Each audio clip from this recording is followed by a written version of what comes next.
Bonjour et bienvenue sur ma chaîne. Je m'appelle Alice Marchand et je suis magnétiseuse, guérisseuse, curothérapeute et médium. J'espère que vous allez tous bien.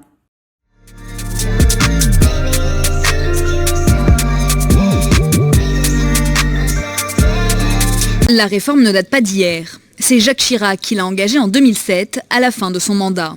Il aura fallu attendre plusieurs années avant qu'une loi soit finalement votée et validée.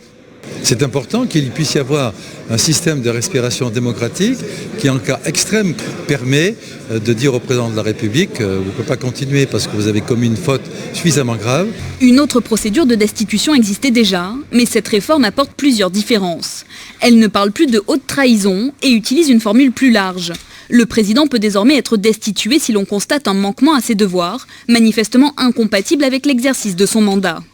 Cette loi ne concerne que des cas exceptionnels. Dans les faits, il est assez peu probable qu'elle soit appliquée. Un crime contre l'État, une trahison, c'est des situations de cette nature qui précisent les conditions dans lesquelles on peut engager la destitution du président de la République.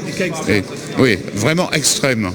Pour enclencher la destitution, 10% des sénateurs ou des députés doivent signer une résolution. De nombreuses étapes sont ensuite prévues, entre autres la validation du texte par la commission des lois, le vote du Parlement ou encore la comparution du président devant ce qu'on appelle la haute cour. La lourdeur de cette procédure a un but, éviter sa banalisation.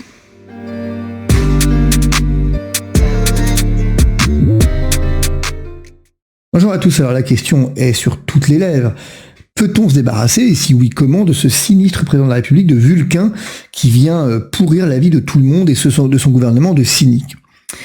Alors, c'est pas simple comme question. Il n'y a que deux hypothèses. Une, un peu hypothétique, par définition, l'autre un peu plus certaine. C'est-à-dire qu'en fait, la première hypothèse, c'est celle de la destitution dont on commence à parler. Et c'est bien qu'on en parle, et il faut faire monter tout ça, et il faut effectivement faire monter cette hypothèse de la destitution, en sachant néanmoins qu'en l'état actuel, elle reste quand même très peu probable. Vous le savez, la destitution du président de la République, elle est prévue par l'article 68 de la Constitution. Elle n'est possible depuis la réforme de 95, non plus en cas de haute trahison, mais de manquement, de manquement flagrant à l'exercice de sa charge, de le dire différemment, il faut qu'il y ait des actes manifestement contraires à sa charge et manifestement contraires à l'exercice de ses fonctions. Pour faire simple, il faut que les actes qu'on va lui reprocher soient manifestement incompatibles avec l'exercice de sa charge, l'exercice de sa mission. Donc, manifestement incompatible. Vous savez, c'est pas seulement incompatible, c'est manifestement. Alors, qu'est-ce que ça veut dire? Ça veut tout et rien dire, en fait. Ça veut dire qu'il faut qu'il soit manifestement incompatible. C'est aussi bête que ça, finalement. Donc pas seulement incompatible, mais d'une particulière gravité, si vous voulez. Guy Carcassonne était très réservé sur cette hypothèse, et il disait que, au fond, ça recouvrait tout un tas de choses dont établir la liste serait impossible, mais en même temps, ça portait tellement atteinte aux institutions et à l'équilibre institutionnel que fondamentalement, ça devait vraiment rester, et on l'imagine, des cas tout à fait exceptionnels. Et par exemple, il prenait un exemple pour vous donner un petit peu l'esprit du manifestement incompatible. Il prenait un exemple, Guy Carcassonne, sur la guerre d'Algérie, où il disait que un président, on se rendrait compte qu'il avait commis des crimes de sang en guerre d'Algérie, ou ordonné des crimes de sang terribles, eh bien, pourrait probablement faire l'objet d'une destitution au titre de l'article 68. Alors, la procédure, elle est relativement simple. Il faut que, relativement simple tout ce débat, mais c'est une assemblée qui va envoyer un message à l'autre au travers du vote à la majorité de ses membres de réunir la haute cour, en disant je veux réunir la haute cour. Voilà, moi, Assemblée nationale par exemple, je veux réunir la haute cour à la majorité de mes membres, je t'envoie à toi, Sénat, cette proposition, qu'en penses-tu? Soit le Sénat dit non et la procédure s'arrête là, soit le Sénat dit oui, et alors, effectivement, si les deux chambres s'entendent à bulletin non secret sur le vote, sur la réunion de la haute cour, celle-ci peut être réunie. C'est un tribunal, en fait c'est pas un congrès, c'est vraiment la haute cour qui du coup va voter potentiellement la destitution du chef de l'État, et sachant qu'entre les deux, eh bien le chef de l'État n'est plus aux manettes, c'est le président du Sénat qui le remplace, il est empêché le temps du jugement en quelque sorte. Le président du Sénat qui ne peut ni dissoudre l'Assemblée nationale, ni avoir recours au référendum de l'article 11. Si le président...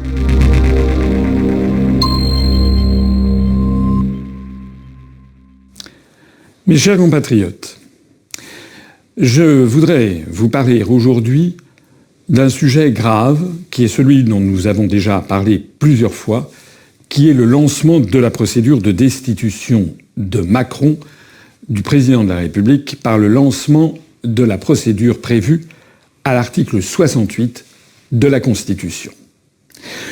Par l'intermédiaire de très nombreux adhérents, militants, sympathisants, ou tout simplement d'ailleurs des gens qui ne sont pas à l'UPR mais qui ont trouvé que l'idée était judicieuse, nos députés, nos sénateurs ont reçu depuis maintenant une quinzaine de jours de très nombreuses demandes émanant de la population pour lancer cette procédure de l'article 68. J'ai déjà eu l'occasion d'expliquer plusieurs fois en quoi cela consistait. Cela consiste dans le fait qu'il s'agit dans un premier temps qu'au moins 58 députés déposent au bureau de l'Assemblée nationale une liste de griefs qu'ils sont jugés comme étant des manquements à ses devoirs incompatibles avec les fonctions de président de la République, pour reprendre la formulation de l'article 68. Plusieurs choses à dire. Pour l'instant, nous avons eu 0 député et 0 sénateur qui ont donné leur accord au lancement de cette procédure. C'est un véritable déni de démocratie puisque, selon les sondages, il y a au moins la moitié des Français qui souhaitent le départ de Macron. Ça signifie que les députés et les sénateurs, pour l'instant, refusent de se faire ce qu'ils sont pourtant, c'est-à-dire les représentants du peuple.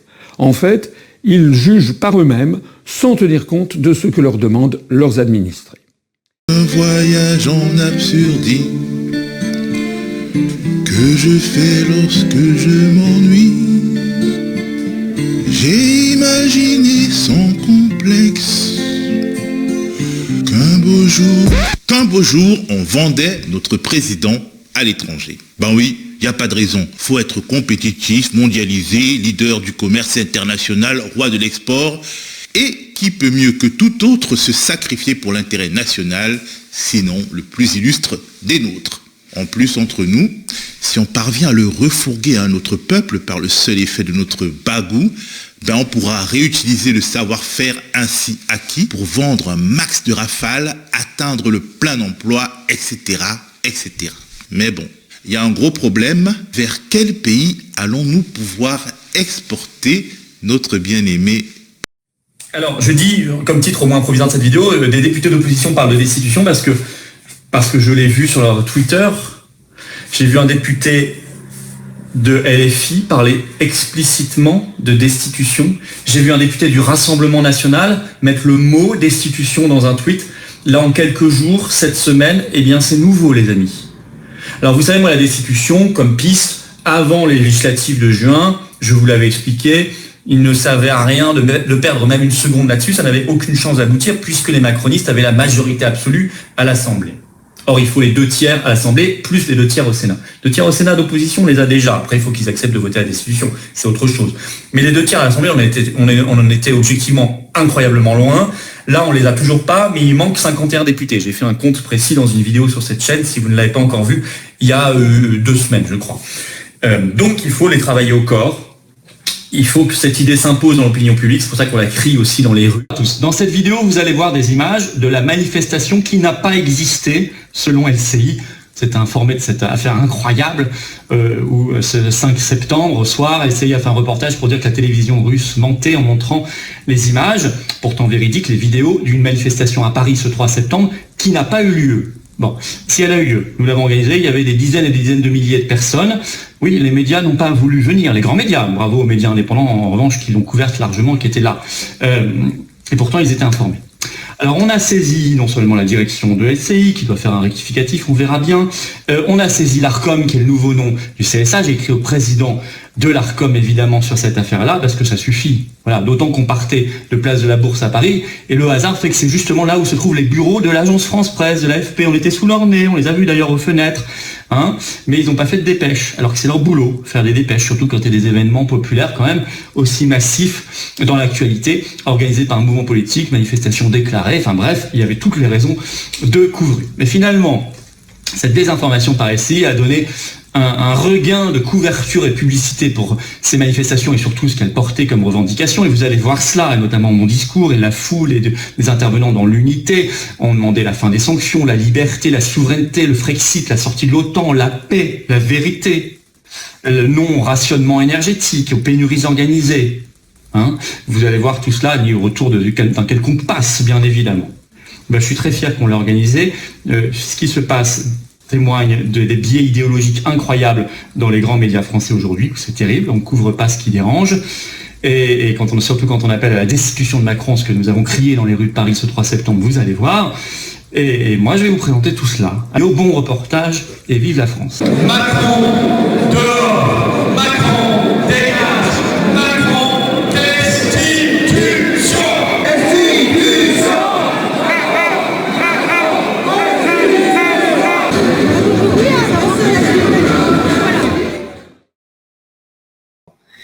Vous pouvez faire tous les sujets que vous voulez.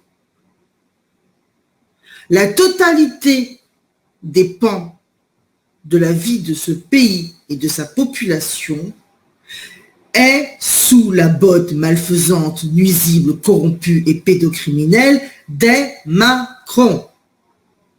Donc vous pouvez prendre le truc par tous les bouts que vous voulez, on en revient toujours au même problème. Votre délivrance à tous. Amen. Je continue. Tu as parlé du pays, du climat, de l'économie, on veut parler politique. La mort politique les attend. Plus ils le maintiennent, plus ils vont mourir. Les entourages, sans lesquels ces deux-là auraient déjà expiré leur dernier souffle, ou en tout cas seraient en train de respirer loin de la France avec de multiples mandats aux fesses, ces petits personnages-là qui participent du maintien de la corruption, de la mafia, de la spoliation des Français et de la destruction de la France, s'imaginent qu'il n'y aura pas de conséquences?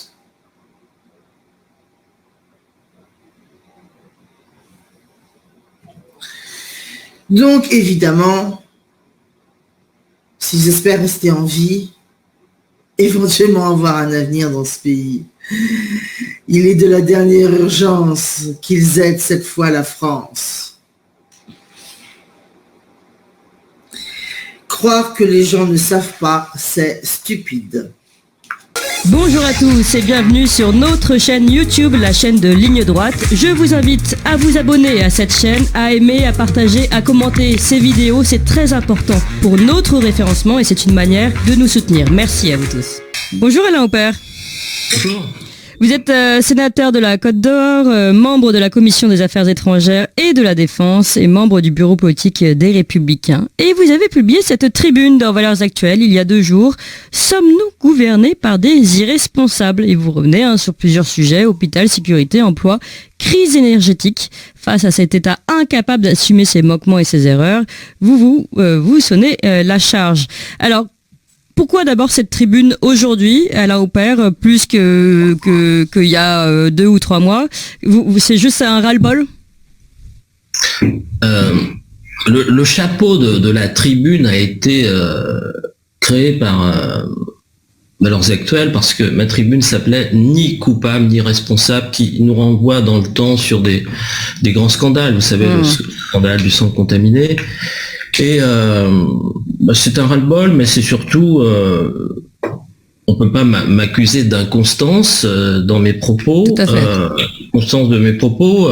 Souvenez-vous de l'allure pateline de Jean Castex, du sourire narquois d'Olivier Véran, et des députés défilant sur les plateaux qui justifiaient tout, même le pire, avec une formule qui devient insupportable en responsabilité qui était suivi aussi du nous assumons. Nous assumons. Et cette tribune, elle fait le bilan après l'été, et le bilan est aisé. L'hôpital est en détresse, et ça fait courir aux Français un risque majeur. L'éducation nationale fait face à une pénurie de vocation et de savoir.